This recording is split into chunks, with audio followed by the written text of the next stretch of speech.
महाराष्ट्र पोलिसांनी शिताफीनं निदाला शोधून काढलंय, पण काही प्रश्न अद्यापही कायम आहेत। या निमित्तानं विचारणं निश्चित जाणार आहे की निदा तर सापडली, कल्पना खरात या महाराष्ट्राच्या पोलिसांना कधी सापडणार आहे। कल्पना खरात ही भोंदू अशोक खरातची बायको आहे। तिच्या विरोधातही अनेक तक्रारी आहेत, गुन्हे आहेत।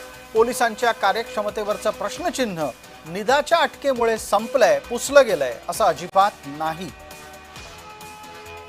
आमचे सहकारी आणि प्रतिनिधी किरण गोटूर या निमित्तानं जोडले गेलेले आहेत। किरण, आपण उत्तर महाराष्ट्रातल्या अनेक घडामोडींकडे बारकाईनं लक्ष ठेवून असता निदाच्या अटकेसंदर्भातला तपशील सुद्धा आपण पाहिलाय, मात्र कल्पना खरात का सापडत नसावी?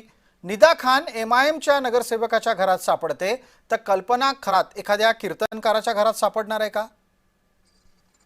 सर, खरं तर मागच्या जवळपास 1.5 महिन्यांपूर्वी कल्पना खरातच्या विरोधात एका जमीन व्यवहार प्रकरणी शिर्डी पोलीस ठाण्यामध्ये गुन्हा दाखल झालेला होता आणि त्यानंतर अद्यापही कल्पना खरात आहे आणि कल्पना खरातला शोधण्यामध्ये शिर्डी पोलिसांना का अपयश येतो हा एक प्रश्न जो आहे या सगळ्या निमित्ताने उपस्थित होतो। एका जमीन व्यवहार प्रकरणी कल्पना खरातवरती एकूणच गुन्हा दाखल झाल्यानंतर ती अद्यापही फरार आहे। मध्यंतराच्या काळामध्ये कल्पना खरातने आपलं कौटुंबिक कारण देत अटकपूर्व जामिनासाठी सुद्धा अर्ज केलेला होता आणि हे अर्ज सुद्धा शिर्डी न्यायालयाने फेटाळून लावलेला आहे। अर्ज फेटाळल्यानंतर देखील अद्यापही शिर्डी पोलिसांना कल्पना खरात सापडत नाहीये आणि त्यामुळे नेमकं कल्पना खरात कुठे गेली हा एक प्रश्न या निमित्ताने उपस्थित होतोय। बिलकुल किरण, या निमित्तानं एक आणखी प्रश्न असाही आहे की कल्पना खरात अटकपूर्व जामीन करू शकते, याचा अर्थ तिचा काही लोकांशी संपर्क आहे।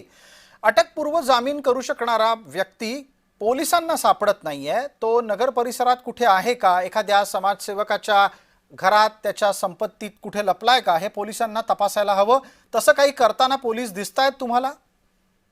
शिर्डी पोलीस खरं तर आम्ही लवकरच कल्पना खरातला हे शोधू आणि पकडू अशा पद्धतीचं आश्वासन देत आहेत, पण मागच्या 1.5 महिन्यांपासून अद्यापही कल्पना खरात जे आहे ते पोलिसांना सापडले नाही। कल्पना खरातचे माहेर असतील किंवा अन्य नातेवाईकांच्या ठिकाणी शिर्डी पोलीस खरं तर कल्पना खरातला शोधण्याचा प्रयत्न करतायत, पण कल्पना खरात काही अद्यापही जे हाती लागले नाहीये आणि त्यामुळेच नेमकं कल्पना खरात कुठे आहे आणि शिर्डी पोलीस कल्पना खरातला कधी पकडणार हा प्रश्न मात्र आजही अनुत्तरित आहे। खूप खूप धन्यवाद, आभार किरण। या सगळ्या बातम्यांकडे लक्ष ठेवा।